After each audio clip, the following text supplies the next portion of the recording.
तो आज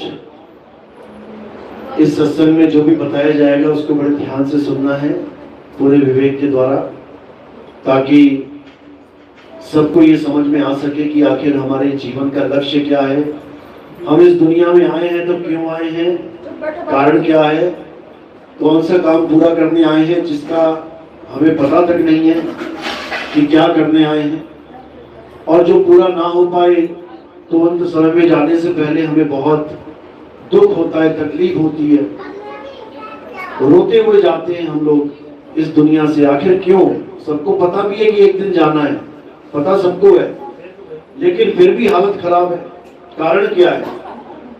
आज इसको समझेंगे अच्छे से। तो परमात्मा के नाम पे एक जयकारा लगाएंगे और फिर सत्संग शुरू करेंगे। बोलिए परमपिता परमात्मा की, सतगुरु बंदी छोड़ कबीर साहिब की, सभी संतों की, सभी भक्तों की, आज के आनंद की, सकल हंस को बंदी की, साहिब बंदी की। तो जैसा कि मैंने बताया कि पहले हमें ये पता होना चाहिए कि हमारे जीवन का लक्ष्य क्या है। इंसान बन तो गए, परमात्मा ने दया करी, कुत्ता बिल्ली हाथी घोड़ा सांप बिच्छू मच्छर मक्खी नहीं बनाया, इंसान बना दिया, एक मौका दे दिया, लेकिन उस मौके को हमें कैसे सफल करना है हमें यही नहीं पता। तो वो मौका दिया ना दिया बराबर है। ये इंसान जन्म एक बार मिलता है और 84 लाख योनियां भुगतने के बाद मिलता है, इसमें कोई शक नहीं है। लेकिन अगर हमें पता ही ना हो कि ये मिला क्यों है तो ये कभी सफल हो ही नहीं सकता। हमें यही नहीं पता कि कारण क्या है इंसान जन्म प्राप्त करने का, तो हम कभी उसको सफल कर ही नहीं सकते। तो संत महात्मा हमें याद दिलाते हैं कि 1,84 भटक के और पौ पे अटके आए, अब की पासा ना पड़ा तो फिर 84 जाए। बड़ी मुश्किल से ये जन्म मिला भाई, ये इंसान जन्म ऐसे नहीं मिला है। और अगर इस इंसान जन्म को हमने अब सफल नहीं किया तो वापस उसी श्रेणियों में जाना पड़ जाएगा। वही नाली के कीड़े बनेंगे, जाके सांप बिच्छू बनेंगे, शेर चीते बनेंगे, लड़ते रहेंगे, आपस में मरते रहेंगे, कोई फायदा नहीं है। इसलिए अब जो मौका मिल गया है, इस मौके को अच्छे से संभाल लेना है, ये बार बार नहीं मिलेगा। अब समझना ये है कि ये मौका मिला किस चीज के लिए है। आप किसी से भी पूछोगे, पूरे संसार में किसी को भी पकड़ के पूछो, तुम्हारी गली में, मोहल्ले में, गांव में, शहर में, पूरे देश में, विदेश में, किसी भी इंसान को पकड़ लो और पूछो उसको कि भाई हम इस दुनिया में क्यों आए हैं। एक बार तो वो तुम्हारी शक्ल देखेगा कि क्या पूछ लिया इसने। उससे पूछो हम क्यों पैदा हुए हैं इस दुनिया में, इस आसमान के नीचे, इस धरती के ऊपर, कारण क्या है, और मर भी जाना है एक दिन, तो मरने के लिए पैदा हुए थे, क्यों पैदा हुए, मुझे कारण बता दो। अब अपनी बुद्धि लगा के वो जितना ज्ञान होगा वो आपको देने की कोशिश करेगा। कोई क्या कहेगा, अरे क्यों पैदा हुए हैं, खाओ पियो ऐश करो मित्रों, खाओ पियो मजे करो और चले जाओ। ये इंसान जन्म इसीलिए मिला है, मजे करने के लिए। पैग लगाओ, गांजा पियो, बढ़िया से नशे करो, चले जाओ, खूब मीट मांस उड़ाओ, मछलियां खाओ, बकरे खाओ, चले जाओ। पापी भी मर जाएगा, पुण्य करने वाला भी मर जाएगा, तो क्यों ना मजे लेके मरे। ये सबसे लो लेवल जिसकी बुद्धि है ना, वो ये जवाब देगा। उससे थोड़ा सा ऊपर वाला मिल जाएगा, वो क्या कहेगा, अरे इस दुनिया में आए हैं तो हम समाज का भला करें, हमारा नाम हो, अच्छा आचरण करें, अच्छे से इस दुनिया से जाएं ताकि हमें लोग याद करें। और क्या आना है इस दुनिया में, बस यही तो करना है। और कोई मिलेगा उससे भी ज्यादा ज्ञानी, क्या कहेगा, अरे दुनिया में भगवान ने भेजा है वंश चलाने के लिए, बच्चे पैदा करो, दादा परदादा बनो, अच्छे से गृहस्थ आश्रम को रखो, अच्छे से मंदिर जाओ, मस्जिद जाओ, जहां पे जाना है जाओ, पूजा पाठ करो, और क्या करना है, स्वर्ग चले जाएंगे मरने के बाद। इनमें से एक भी उस लक्ष्य को नहीं जान पाया, हम क्यों आए हैं। आप संतों के पास भी चले जाओ, वो क्या बता देंगे, देखो यूट्यूब भरा पड़ा है, कोई कह रहा है नाम जपो, बस राधा राधा करो, राधा राधा करो, यही तुम्हारे जीवन का मकसद है, राधा राधा करते प्राण त्याग दो। कोई शिव जी का भगत है, कह रहा ओम नमः शिवाय, ओम नमः शिवाय करो, शिव शिव करते प्राण त्याग दो। कोई मुसलमान है, कह रहा अल्लाह अल्लाह करते प्राण त्याग दो। कोई सिख है, वाहिगुरु वाहिगुरु करते प्राण त्याग दो। कोई ईसाई है, यहोवा यहोवा करते प्राण त्याग दो। ये नहीं जान पाए इस दुनिया में क्यों आए। ये तुम्हें 52 अक्षर पकड़ा के कह रहे हैं कि 52 अक्षर जपते रहो, प्राण त्याग दो। इनको नहीं पता कि आखिर मनुष्य चोले का कारण क्या है, उसका जन्म कैसे सफल हो सकता है। तो जब हम संतों की श्रेणियों में जाते हैं, उच्चतम संत जैसे कबीर साहब, रविदास जी महाराज, क्या बताते हैं ये लोग कि इस दुनिया में आने का हमारा एक ही मकसद है। और क्या मकसद है? अपनी आत्मा का ज्ञान प्राप्त करना। किसी के नाम नहीं जपने। किसी मंदिर मस्जिद गुरुद्वारे ठीक है, शुरू में जाते हो, अच्छी बात है, क्योंकि भक्ति तो वहीं से शुरू होती है। लेकिन कहो कि सारी उम्र मंदिर ही जाता रहूं, मस्जिद ही जाता रहूं, गुरुद्वारे जाता रहूं, चर्च जाता रहूं, उससे कुछ होने वाला नहीं है। कोई कहे कि मैं तीर्थ करता रहूं, हवन यज्ञ करता रहूं, पूजा पाठ करता रहूं, बड़े बड़े लंगर चलाता रहूं, इससे मेरी मुक्ति हो जाएगी, नहीं होगी। मुक्ति केवल एक चीज से होती है और उसका नाम है आत्म ज्ञान। कबीर साहब समझा रहे हैं, जल में मीन प्यासी, मोह देखत आवे हासी, आत्म ज्ञान बिना नर भटके, कभी काबा कभी काशी। कि आत्म ज्ञान के बिना ये नर भटक रहा है संसार में, कभी काबा कभी काशी, भटकता ही जा रहा है। जो इसको बताने वाला मिल रहा है, राधे राधे जप लो, राधे राधे जपने लग जा रहा है। कोई बताने वाला मिल रहा है, ओम नमः शिवाय जप लो, ओम नमः शिवाय जपने लग। कोई कह रहा राम राम जप लो, राम राम के पीछे पड़ जा रहा है। कोई कह रहा वाहिगुरु वाहिगुरु जप लो, वाहिगुरु वाहिगुरु में लग गया। जैसा कोई बता रहा है वैसा ही पीछे लगता जा रहा है, लेकिन कोई ये नहीं बता रहा है कि तुम अपने आप को जानो, जिसकी वजह से तुम्हारे मुंह से सारे नाम निकलते हैं। किसकी वजह से? आत्मा की वजह से। ये होंठ कंठ जीभ किसकी वजह से हिल रहे हैं? आत्मा की वजह से। जैसे ही आत्मा शरीर से अलग हो गई, अब होंठ हिला के दिखाओ, कंठ हिला के दिखाओ, जीभ हिला के दिखाओ, उंगली ना हिला पाओगे। तो ये सारा खेल क्यों चल रहा है? आत्मा की वजह से। लेकिन हम आत्मा को कोई नहीं जानते, यही दिक्कत है। तो जब तक आत्मा को नहीं जानेंगे तब तक हम परमात्मा को जान ही नहीं सकते। अगर घी प्राप्त करना है तो पहले क्या ढूंढना पड़ेगा? दूध ढूंढना पड़ेगा। दूध कहाँ है?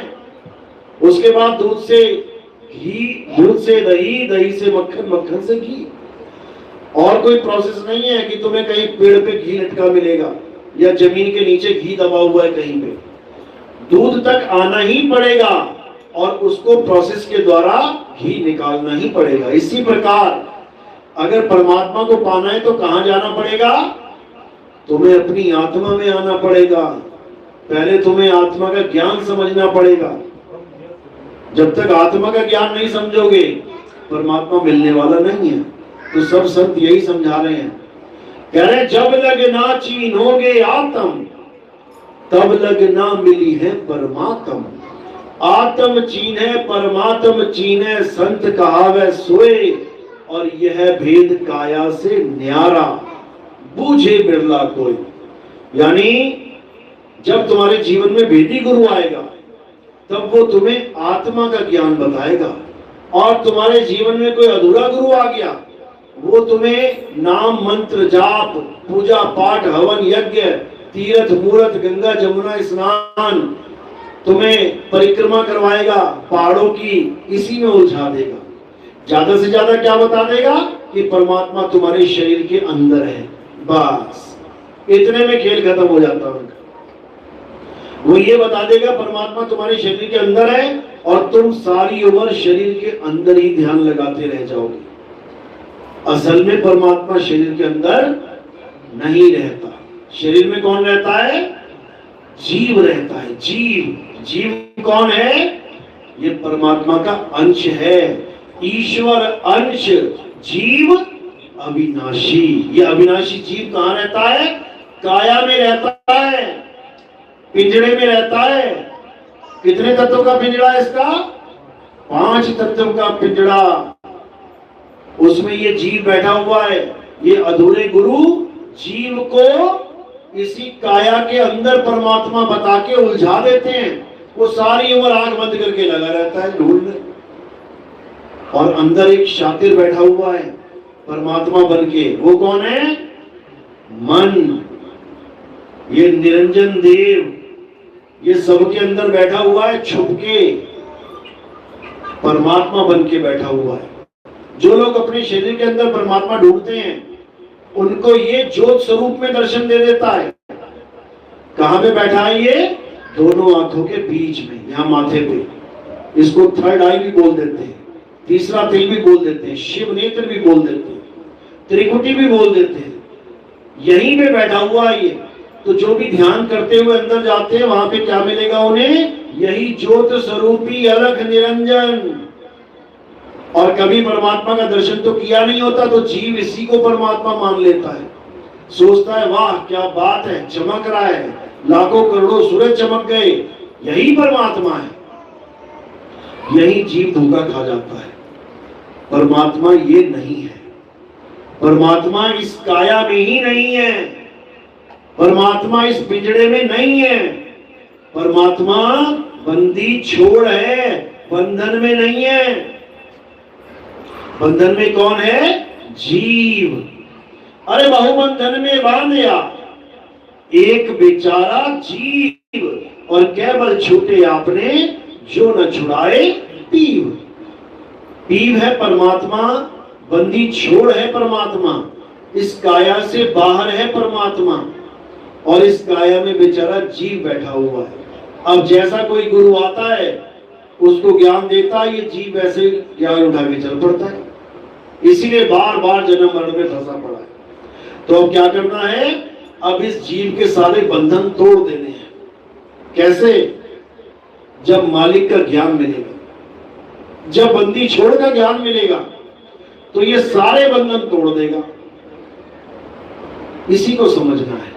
तो कह रहे बंधे को बंधा मिला, छूटे कौन उपाय, और कर सेवा निर्बंध की, तो पल में लेत छुड़ाए। बंधे को बंधा मिला यानी ऐसे गुरु की शरण में आप आ गए हो जो बेचारा खुद गर्भ में आया है इस दुनिया में, और वो तुम्हें मुक्ति देने की आशा दे रहा है कि मैं तुम्हें मुक्त कर दूंगा। तो समझ लो जीव ने जीव की आशा कर दी, काम बनने वाला नहीं है। गुरु ऐसा चाहिए जो तुम्हें पीव का ज्ञान दे, जो तुम्हारे सुरत को शब्द से जोड़े, खुद से ना जोड़े। अगर खुद से जोड़ रहा है कि मेरी शक्ल का ध्यान कर लो, मेरे शरीर का ध्यान करो, मैं तुम्हें आऊंगा अंत समय में लेने, मैं तुम्हें मुक्त करवाऊंगा, समझ जाना लपेटे में आ गए तुम। कोई भी जीव दूसरे जीव को मुक्त नहीं करवा सकता। फिर समझ लो, बंधे को बंधा मिला, छूटे कौन उपाय, और कर सेवा निर्बंध की, यानी परमात्मा की सेवा कर जो पल में लेत छुड़ाए। तो पीव कौन है?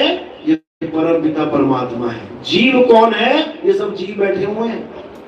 तो कह रहे जग में जीव अनंत, न जाने पीव को। अरे बड़ा कहा समझाए 84 के जीव को।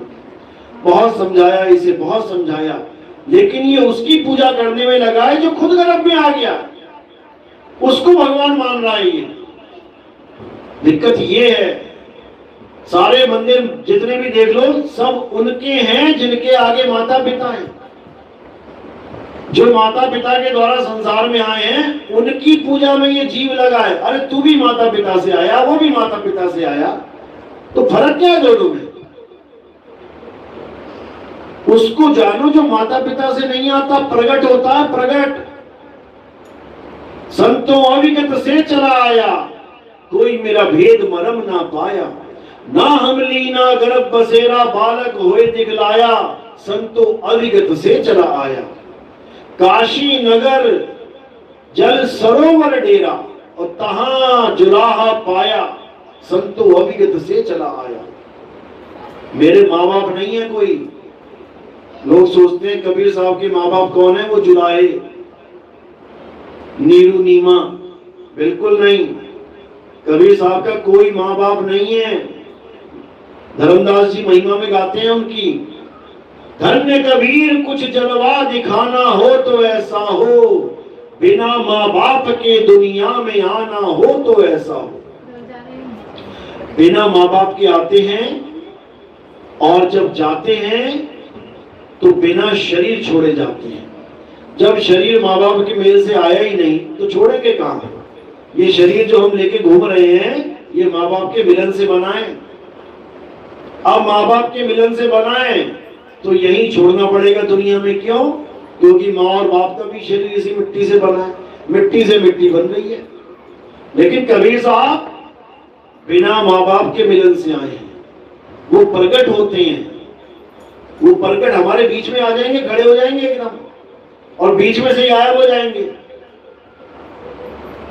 मगहर में 60,000 शिष्य कबीर साहब के, हिंदू और मुसलमान दोनों खड़े हुए आके कहते अभी ये बाबा जी जाएंगे गुरुजी हमारे शरीर छोड़ के, हम तो हिंदू हैं, हम जलाएंगे इनको। मुसलमान कहते हमारे गुरुजी जाने वाले हैं, हम मुसलमान हैं, हम इनको दफनाएंगे। तलवारें खिंच गई। बिजली खान पठान और राजा बघेल तलवारें खींच दी, मार काट पे उतारू आ गए। तो कबीर साहब कहते ठीक है भैया रुक जाओ, शरीर मिलेगा तो जला लेना, दफना लेना, कोई बात नहीं। अंदर चले गए कुटिया में, चादर ओढ़ के सो गए, लेट गए। जब लेट गए तो ऊपर से आवाज आई, आसमान से। क्या क्या आवाज आई? कहते खोलो पर्दा, है नहीं मुर्दा, मिथ्या युद्ध कर डाला, ए मूर्ख नादाना, तुमने हमें नहीं पहचाना। यानी तुम मेरे चेले तो बन गए, लेकिन तुम मुझे जान ही नहीं पाया आज तक कि आखिर मैं हूं कौन। तुम मुझे एक आम गुरु समझ बैठे कि शरीर छोड़ के जाएंगे गुरुजी, अभी हम जलाएंगे, हम दफनाएंगे। वहीं गायब हो गए, गुप्त हो गए। उस चादर के नीचे क्या मिला? फूल मिले। तो हिंदू मुसलमान दोनों ने आधे आधे फूल बांट लिए।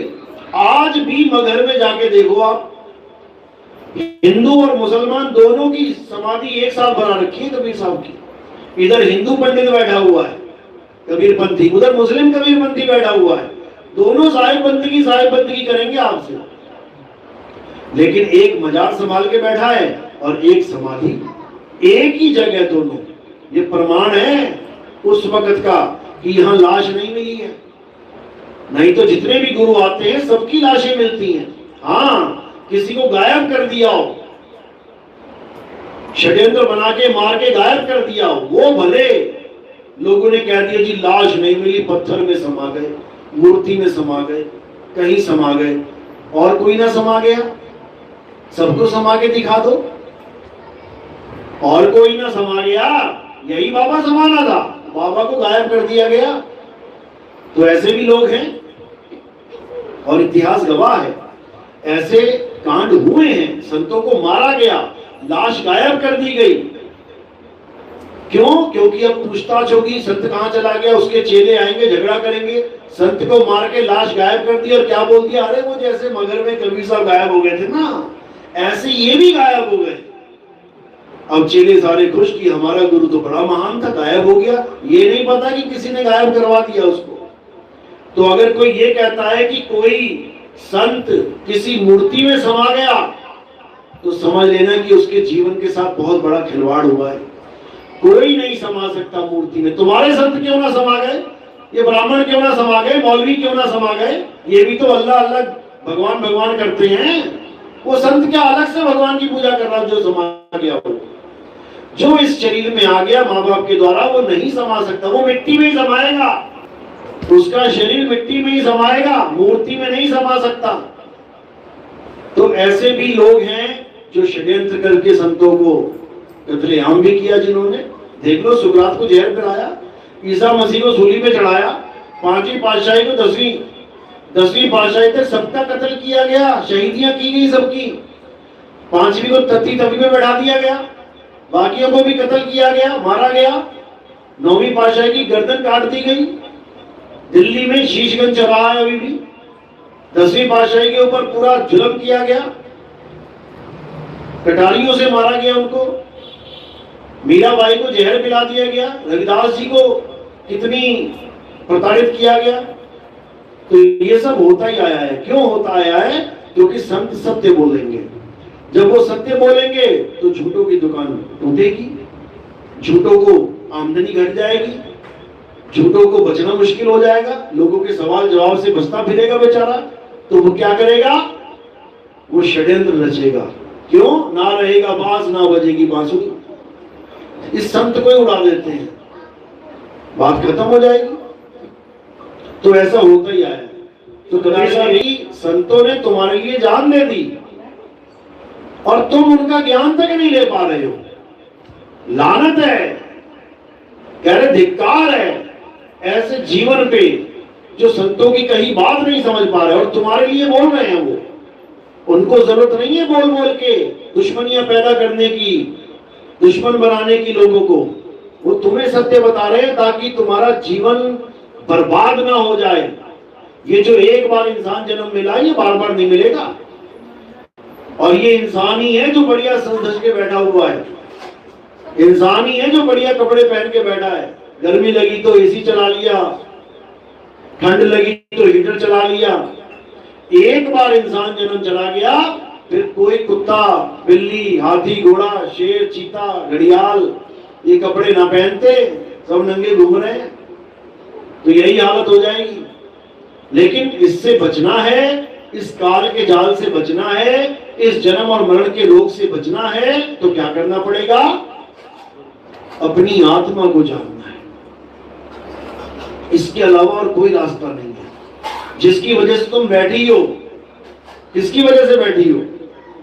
आत्मा की वजह से। अभी आत्मा छोड़ देना, आंखें ऊपर चढ़ जाएंगी और ऐसे धड़म करके गिर जाओगी। देख रही है ना यूट्यूब में, इसको अटैक आ गया, उसको अटैक आ गया, बैठा बैठा छुरा नोट गिन रहा है और गिनता गिनता चला गया। किसकी वजह से बैठा हुआ था? आत्मा की वजह से। दूल्हे राजा घोड़े में बैठे हैं और घोड़े में बैठा बैठा अटैक आ गया, नीचे गिर गया। किसकी वजह से बैठा हुआ था? आत्मा की वजह से। ये सारे नाम, जय श्री राम, अल्लाह अकबर, वाहेगुरु गॉड गॉड, ये सारे नाम किसकी वजह से निकल रहे हैं? आत्मा की वजह से। ये सारे मंत्र जंत्र तंत्र किसकी वजह से हो रहे हैं? आत्मा की वजह से। तुम्हें तुम्हारे घर में बेड पे क्यों सुलाया जा रहा है? आत्मा की वजह से। और जैसी आत्मा ने छोड़ दिया ना शरीर, तुम भले ही पूरे शहर की सबसे सुंदर औरत क्यों ना हो, वो रख देंगे नीचे जमीन पे और उठा के जला देंगे, राख बन जाएगी। तो जो कुछ भी मिल रहा है तुम्हें आत्मा की वजह से, और तुम इस आत्मा को छोड़ के पत्थर की पूजा में लगे हो। कह रहे धिक्कार है ऐसे जीवन पे जो आत्मा रूपी अमृत को छोड़ के पाषाण रूपी पत्थर को पूजने में लगे हैं। तो कबीर साहब समझा रहे हैं, अरे पाथर पूजे हरि मिले, तो मैं पूजू पहाड़, और वासे ये चाकी भली जो पीस खाए संसार। कहते हैं उस पत्थर से अच्छा तो तुम चक्की पूज लो। चक्की से कोई फायदा तो हो रहा है? क्या फायदा होता है चक्की से? गेहूं से आटा बन जाता है, बच्चे रोटी खा के आंखें खोल रहे हैं, भूखे नहीं मर रहे। उस पत्थर से क्या मिल रहा है तुम्हें? वो दे रहा है तुम्हें कुछ? वो तो लेता ही जा रहा है। तुम जा रहे हो भगवान के पास, आज भगवान से मैं मन्नत मांग के आऊंगा, मुझे 500 रुपए मिल जाए। 500 रुपए देगा क्या भगवान? बल्कि तुम्हारी जेब में 10 रुपया होगा, वो भी चढ़वा देगा। इधर रख 10 रुपया। तो गए थे लेने और पड़ गए देने। इसको कहते हैं लेने के देने पड़ जाना। ऐसा कोई भगवान नहीं है भाई जो तुम्हें पैसा दे दे। आज तक दिया किसी भगवान ने?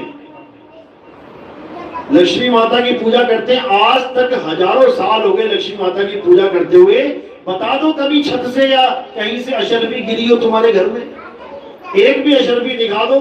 और माता देखो कितनी अशर्फियां गिरा रही है। देखो कैलेंडर लेके आते ना, नहीं इसका ना बर्तन कम भरा हुआ है, बड़ा भरा वाला बर्तन देना। ज्यादा भरा हुआ माल चाहिए। बताओ, माता की अशरफियां गिर रही हैं हाथ से, लेकिन कहां तक? कैलेंडर तक। वो कैलेंडर से नीचे आज तक ना गिरी एक भी। गिरी हो तो बता दो। कोई लक्ष्मी माता तुम्हें लक्ष्मी नहीं दे सकती। अगर लक्ष्मी माता लक्ष्मी बांट रही होती तो आज भारत देश गरीब होता क्या? ये बेचारों को गांव में जाके देखो क्या हालत हुई पड़ी है लोगों की। खाने को नहीं मिल रहा कुछ भी, और लक्ष्मी माता का ठेका लेके बैठे कि हमारे देश में लक्ष्मी माता है। दुबई में कौन सी माता है? 20 साल में दुबई दुनिया का नंबर 1 शहर बन गया। कौन सी लक्ष्मी माता ने वहां पे अशरफियां गिराई थी? वहां कौन पैसे का कारोबार संभाल के बैठा है? यहां तो हमारे पास 2 आइटम है, कुबेर महाराज भी हैं, यहां 2 हमारे पास देवी देवता है, वहां तो एक भी नहीं है, ना कुबेर है ना लक्ष्मी जी। वहां कौन दे रहा है?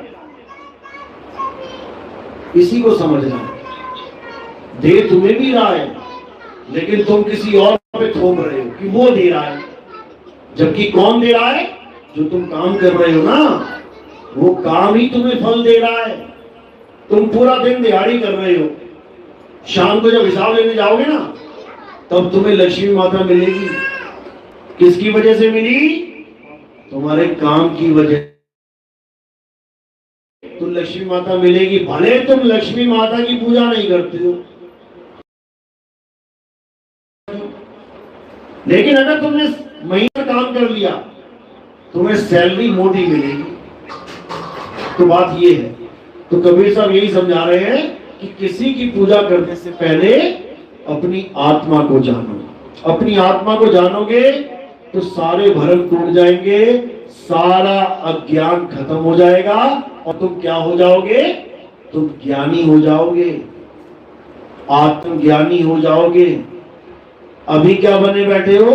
अभी तुम पत्थर के पुजारी बने बैठे हो। उसके बाद क्या बन जाओगे? आत्मा के ज्ञानी बन जाओगे, आत्म ज्ञानी बन जाओगे। तो आत्म ज्ञान सबसे श्रेष्ठ ज्ञान है, और ये बताया भी गया गीता में। ऐसा नहीं कि नहीं बताया गया, लेकिन कोई समझ ही नहीं पाया। करे तो करे क्या? गीता में बताया गया, हे अर्जुन, ये आत्मा अजन्मा है।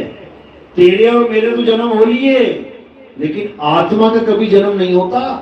तेरा मेरा शरीर छूट जाएगा, शरीर मर जाएगा, लेकिन आत्मा कभी नहीं मरती। समझ लो, अर्जुन का शरीर छूटा हिमालय पे, कृष्ण जी का शरीर छूटा जब तीर लग गया पैर में, दोनों का शरीर नाश हो गया, क्योंकि दोनों का शरीर जन्मा था। जो जन्मा है उसका नाश होगा। नाश किसका नहीं होता? जो जन्मता ही नहीं है, और वो कौन है? आत्मा। उसी आत्मा का जिक्र करते हुए कृष्ण जी ने गीता में बहुत बार समझाया, नैनम छिन्नन्ति शस्त्राणि नैनम दहति पावका। हे अर्जुन, इस आत्मा को ना तो कोई शस्त्र छीन सकता है, इसमें तीर बंदूक गोली, इसमें तोप, इसमें परमाणु बम, इसका कुछ नहीं बिगाड़ सकता। हे अर्जुन, आत्मा को ना तो कोई शस्त्र काट सकता है, ना अग्नि जला सकती है। सारी दुनिया में आग लग जाए, आत्मा को आग नहीं ले सकती। इस आत्मा को ना तो कोई भिगो सकता है, और ना ही इसको कोई सुखा सकता है। ये हर चीज से रहित है। ये आत्मा अजन्मा है, नित्य है, शाश्वत है, पुरातन है। ये आत्मा ही सत्य सनातन है। जो हमारा असली धर्म है वो क्या है? सत्य सनातन धर्म। लेकिन हम सत्य सनातन धर्म को ना जानकर हम पत्थर को अपना धर्म मान बैठे हैं। पत्थरों को खरीद रहे हैं, पत्थरों को बेच रहे हैं। बताओ, बिका हुआ भगवान खरीद के लाते हैं, उसकी पूजा करते हैं। बिके हुए भगवान की, भगवान भी बेचा और खरीदा जाता है क्या? बताओ। कहते हैं ये तो बेकार आदमी, तो बिका हुआ है, ये इसको कोई भी खरीद लेता है। ये आदमी बेकार है, दोस्ती करने लायक नहीं है, ये बिका हुआ है। ये तो बिका हुआ भगवान भी है। कोई भी जाता है खरीद के ले आता है, 20 रुपए का, 40 रुपए का, 60 रुपए का। भगवान ना हो गया अंगूर हो गए। 4 रेडी, 4 पे अलग अलग रेट लगा रखा है अंगूर का। वैसे ही भगवानों का रेट लगा रखा है। तो भैया ये भगवान नहीं है, ये पत्थर है। ये पत्थरों का रेट लगा हुआ है, भगवान का रेट नहीं लग सकता। भगवान का भी कोई रेट लगा देगा, कितने का है? भगवान तो हम सबका रेट लगा देगा एक ही बार में। तो इसीलिए उसको जानो जो सच में भगवान है, उसको मत पूछो जो इंसानों ने भगवान बना दिया है। जो सच में भगवान है उसको कोई बना ही नहीं सकता, उसको कोई बिगाड़ ही नहीं सकता, उसका जन्म हो ही नहीं सकता, उसकी मृत्यु हो ही नहीं सकती, और वो आत्मा है। इसी आत्मा का पूरा जिक्र गीता में है, पढ़ोगे तो समझ में आएगा। तो क्या कहते हैं, हे अर्जुन, जो अपनी आत्मा में रमण करते हैं, जो अपनी आत्मा में तृप्त हैं, जो अपनी आत्मा में संतुष्ट हैं, उन लोगों के लिए कोई धार्मिक कर्म कर्तव्य लागू ही नहीं होता। यानी जिसको आत्मज्ञानी गुरु मिल गया और वो अपनी आत्मा में रमण करना सीख रहा है, उसके लिए कोई मंदिर, मस्जिद, गुरुद्वारा, चर्च, हवन, यज्ञ, पूजा पाठ कुछ भी करने की जरूरत नहीं है।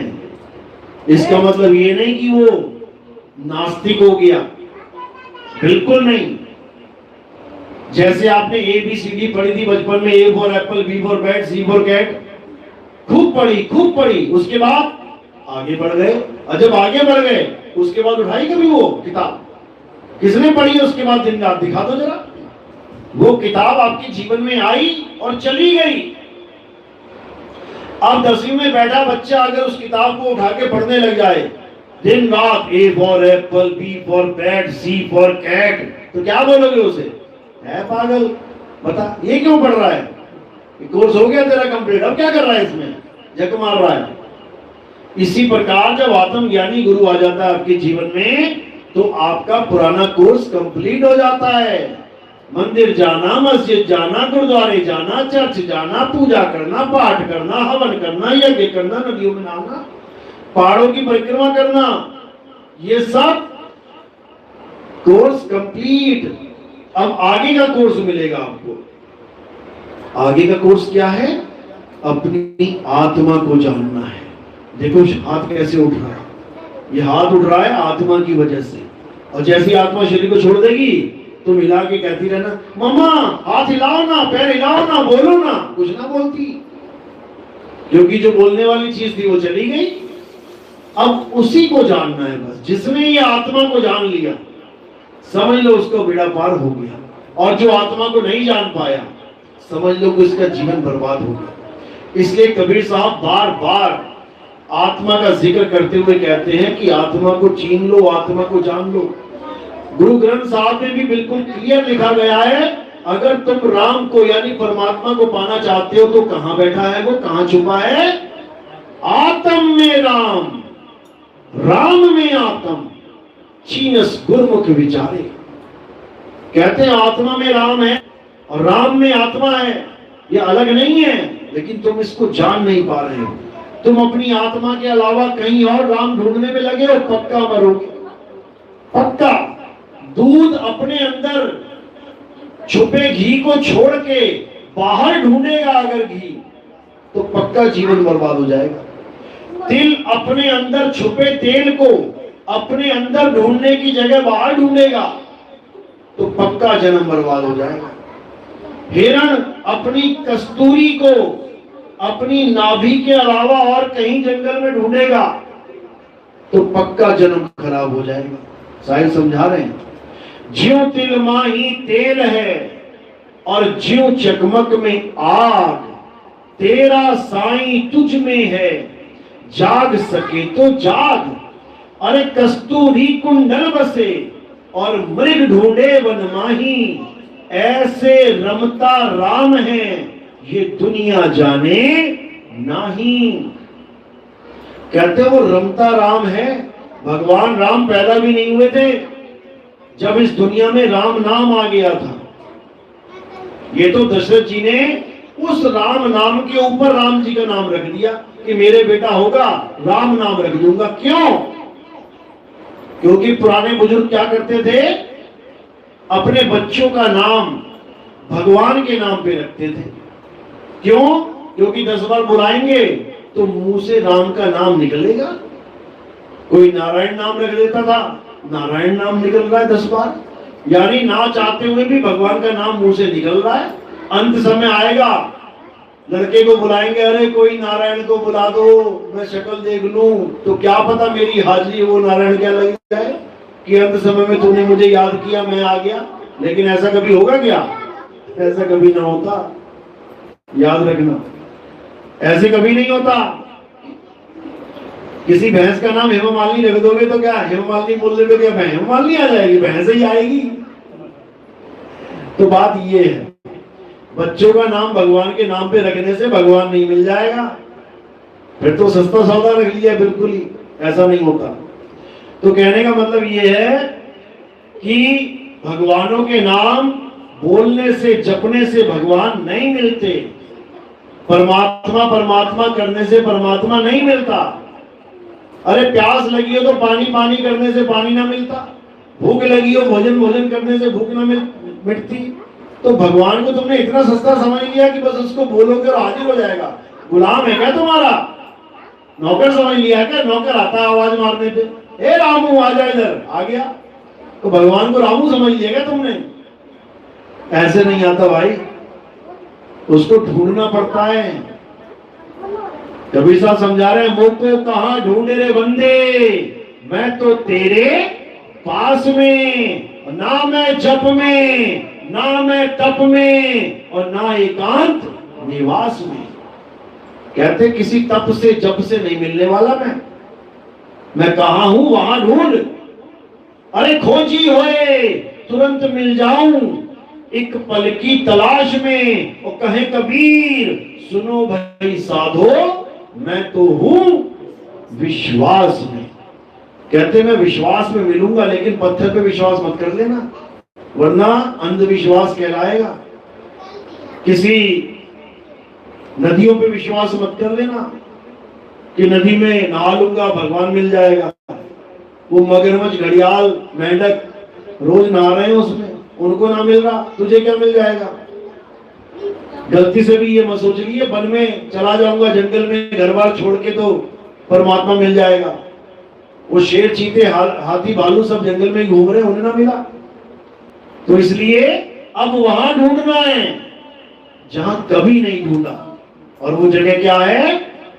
आत्मा।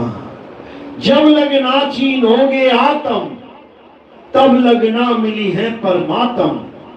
आत्म चीने परमात्म चीने, संत कहावे सोए, और यह भेद काया से न्यारा।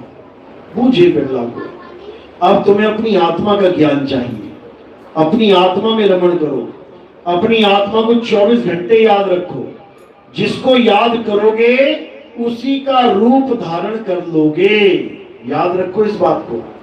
पीपल की पूजा करोगे तो अगला जन्म पक्का पीपल का पेड़ बनना पड़ेगा। गाय की पूजा करोगे 100% गाय बनना पड़ेगा, फिर घूमते रहना सींग घुमाते हुए गलियों में। किसी सांप की पूजा करोगे तो पक्का सांप बनोगे। किसी चूहे की पूजा करोगे तो 101% चूहा बन जाओगे। इसलिए अब किसी की पूजा नहीं करनी है। किसकी करनी है? आत्मा की। आत्म देव पूजिए, गुरु के सहज सुभाए, आत्मेनो आत्मे दी प्रतीत, कर ही परचा पाए।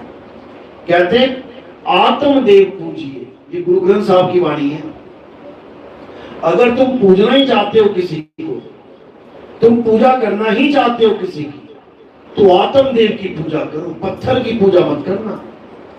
आत्म देव की करनी आ गई, उसका जन्म सफल हो जाएगा, वो निकल जाएगा इस जंजाल से।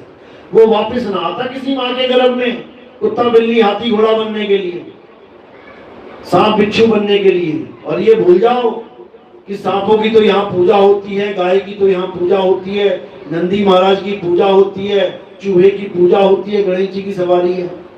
वो पूजा पत्थरों की होती है। असली वाला सांप घर में निकल जाए ना, फिर लठ से पूजा होती है उसकी, फिर लठ पड़ते हैं उसके सिर पे। समझ लो नकली चूहे की पूजा होती है पत्थर वाले की। गणेश जी को लड्डू लगाया, चूहे के भी लगा दिया मुंह में, और जब असली चूहा घर में आ जाता है उसी लड्डू में जहर डाल के खिला देते हैं उसको, मर जाता है बेचारा जाके गलियों में।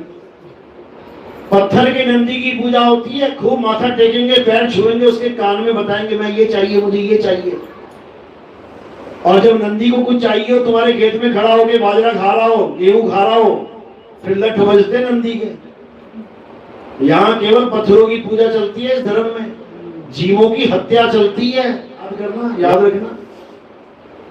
तो इसीलिए समझा रहे हैं कबीर साहब कि अब आत्मा को जानो।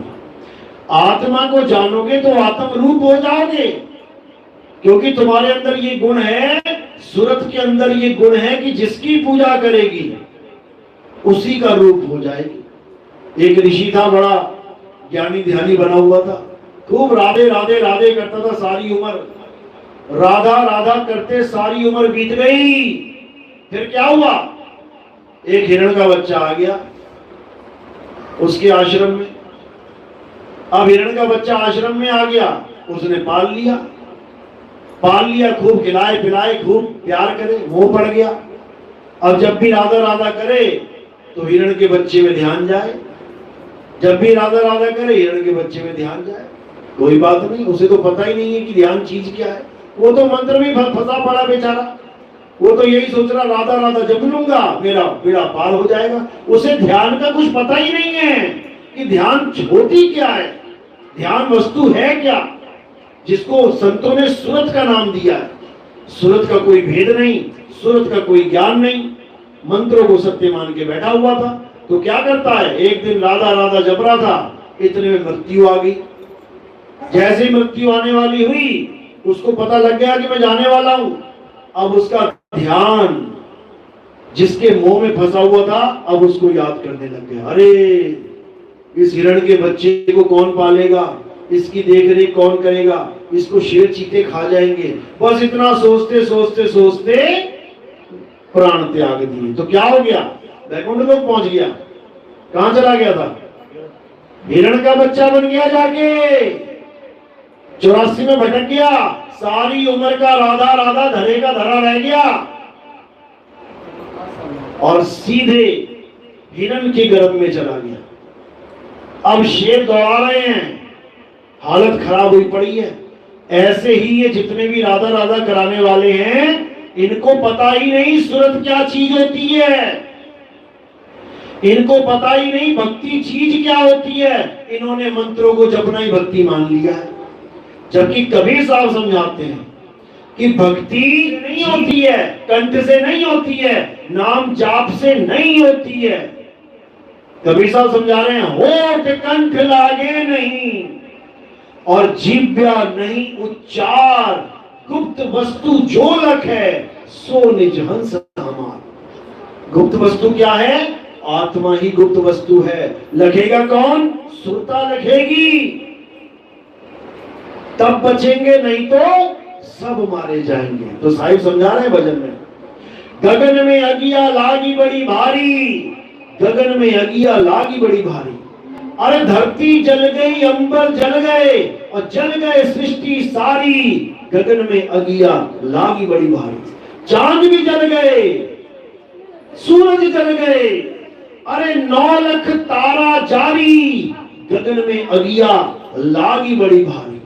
ब्रह्मा जल गए, विष्णु जल गए और जल गए शिव त्रिपुरारी, गगन में अगिया लागी बड़ी भारी। अरे राम भी जल गए, लक्ष्मण जल गए और जल गए किशन मुरारी, गगन में अगिया लागी बड़ी भारी। कहे कबीर सोई जन बच गए, जिन शब्द में सूरत संभारी, गगन में अगिया लागी बड़ी भारी। ये भजन है कबीर साहब का। लोगों को मिर्ची लगती है भजन सुन के, अरे तुमने सारे भगवान ही जला दिए। समझो बात को, वो कह रहे बचेगा वही जिसके पास सूरत शब्द योग है, वही बचेगा, चाहे वो एक आम इंसान हो चाहे वो भगवान हो। भगवानों को क्या, कष्ट झेलने नहीं पड़ते? क्या भगवानों को श्राप नहीं लगते? अरे सारे भगवान श्राप खा खा के तो दुनिया में पैदा होते हैं। ये जो धरती है जिसको आप कहते हैं भगवान ने बनाई है, इस धरती पे जो भी आया है श्राप खा के आया है। बिना श्राप के तो वो मजे से रह रहे हैं ना, गोलोक में, शिवलोक में, ब्रह्मलोक में। यहां क्यों आएंगे? धरती पे जो पैदा हो गया वो श्राप के कारण ही पैदा हुआ है। भले गंगा ही क्यों ना आई है धरती पे, श्राप लगा है इसलिए आई है। बिना श्राप के वो भी ना आई। भीष्म पितामह आया श्राप खा के, राम जी आए श्राप खा के, कृष्ण जी आए श्राप खा के, राधा आई श्राप खा के, सुदामा आया श्राप खा के, राक्षस बन के आया श्राप खा के सुदामा, शंखचूड़ नाम का राक्षस। शिव जी को वध करना पड़ा उसका जाके, शिव जी को वध करना पड़ रहा है कृष्ण जी के परम भक्तों का। सोचो हालत खराब हो जाएगी जब ये टॉप ऑफ द क्रिएशन, ये बड़े बड़े भक्तों का ये हाल है, भगवानों का ये हाल है, तो तुम्हारा हमारा क्या हाल होगा?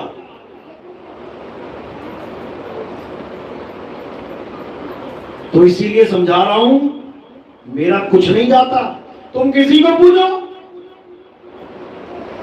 एक जगह कुतिया माता का मंदिर बना रखा है, कुतिया की फोटो लगा रखी है, रोज आरती करते हैं, दिया करते हैं, आरती गा रहे हैं, जय कुतिया माता। बताओ, करते रहो कुतिया माता कुतिया माता, मेरा क्या जा रहा है? इतनी माताओं के रूप बना दिए उसने कि किसी को तो पूज ले। अरे कोई तो पूज ले, कोई माता का रूप समझ में नहीं आ रहा, कुतिया का रूप आ गया समझ में, वो कुतिया की पूजा चल रही है। बताओ, तो मेरा इसमें कुछ नहीं जाता, तुम कहीं किसी की पूजा करो। मेरा काम है तुम्हें आत्मा के बारे में बताना कि तुम आत्म ज्ञान को प्राप्त करो। चाहे कोई हिंदू, चाहे मुसलमान, चाहे कोई सिख, चाहे कोई ईसाई, अपनी आत्मा को जानो। आत्मा को जान लोगे तो उद्धार हो जाए। यही समझा रहे हैं हे अर्जुन, जो अपने जीवन काल में आत्म तत्व को जान लेते हैं वही मेरे परम भगत हैं। वो मुझे पहचान लेते हैं कि मैं क्या हूं, और जो मुझे शरीर मान के बैठे हैं वो कभी सपने में भी नहीं जान सकते कि मैं क्या हूं। मैं शरीर नहीं हूं, मैं शरीरों के अंग नहीं हूं। गलती से मुझे शरीर मत मान लेना, मैं आत्मा हूं। बात ये है। तो क्या करना है आप? अध्याय 4 34वां श्लोक, हे अर्जुन, अगर तुम अपनी आत्मा का ज्ञान प्राप्त करना चाहते हो, अगर तुम अपने असली तत्व को जानना चाहते हो, अगर तुम दुनिया के एकमात्र सत्य को जानना चाहते हो, तो तुम ऐसे तत्वदर्शी गुरु की शरण में जाओ जो तुम्हें असत्य और सत्य दोनों प्रकार के तत्वों का भेद बता के सत्य से जोड़ दे और असत्य से दूर कर दे। बस इतना सा काम है। अगर ये काम तुमने कर लिया तो तुम्हारा जन्म सफल हो जाएगा, और ये काम नहीं कर पाए तो 84 तैयार है। तो इसलिए कबीर साहब समझा रहे हैं कि जब तक आत्मा का ज्ञान देने वाला भेदी गुरु तुम्हारे जीवन में नहीं आ गया, तुम ये मंत्र जंतर तंत्र, राम राम, राधे राधे, अल्लाह अल्लाह, वाहिगुरु, ये तुम छोड़ ही नहीं पाओगे। इसीलिए साहिब ने कहा, सोई गुरु पूरा कहावे, दो अक्षर का भेद बतावे, एक छुड़ावे। ये पुरानी सारी पूजा पाठ सारा कुछ A to Z छुड़वा देगा। एक छुड़ावे, एक लखावे, तुम्हें तुम्हारी आत्मा का ज्ञान लखा देगा। तब प्राणी निज घर को जावे, तब तुम्हारा जन्म मरण का खेल खत्म होगा और तुम सदा सदा के लिए अपने परम पिता परमात्मा के चरणों में लीन हो जाओगे। इसके अलावा और कोई रास्ता नहीं है। तुम सोचो कि मंदिर जाके मैं भगवान को मिल जाऊं, कभी नहीं मिल सकते। वो गए थे केदारनाथ भगवान से मिलने, वो लाशें बन बन के गिरे वहां से, बाढ़ आई थी जब, समझ लो, ये काल भगवान किसी भी जगह तुम्हें नहीं छोड़ता।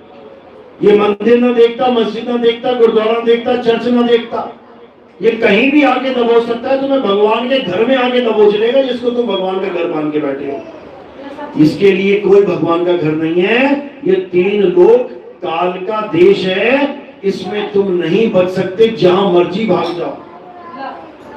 कहते तीनों लोक में लागी आग, और कहे कबीर कहां जई हो भाग। कहां भागोगे, जाओगे कहां, मरोगे यहीं पे। लेकिन एक जगह है, अगर तुम वहां की तरफ भागना शुरू कर दिए तो पक्का निकल जाओगे। तो साहिब समझा रहे हैं, अरे भाग भाग रे फकीर के बाल के, कनक और कामिनी से शेर लागा, खड़ा फाड़ के खाएगा, खड़ा चिल्लाएगा, बड़ा बेवकूफ है जो ना भागा। बचे नहीं नीमी ऋषि, बची नहीं रिंगी ऋषि, और ऋषि नारद मुनि को चाप डाला, कहे कबीर बचेगा सोई, करे सत्संग दिन रैन जागे। सत्य का संग जो करेगा दिन रात, इसका मतलब ये नहीं है सत्संग में बैठा रहेगा दिन रात। तो घर के काम कब करेगा, जॉब कब करेगा, स्कूल कब जाएगा, खेतों में कब जाएगा। सत्संग का मतलब सत्य का संग करेगा, गुरु से भेद प्राप्त करेगा। गुरु जी सत्य है क्या, गुरु उसको सत्य बताएगा, सत्य होता क्या है। उसके बाद उसका संग करना सिखाएगा कि सत्य का संग कैसे करते हैं। तो 24 घंटे आप सत्संग में ही रहोगे, तब जाकर आपकी मुक्ति होगी। इसके अलावा और कोई रास्ता नहीं है। चलो, तो आज का सत्संग यही समाप्त करते हैं। और कल कबीर प्रकट दिवस है। गाजियाबाद में भव्य समारोह हो रहा है।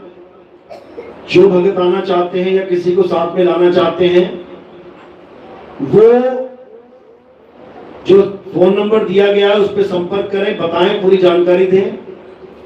क्योंकि जितने भी लोग आएंगे सबकी चेकिंग होगी, कौन कौन रजिस्ट्रेशन करा के आया है, कौन नहीं आया है।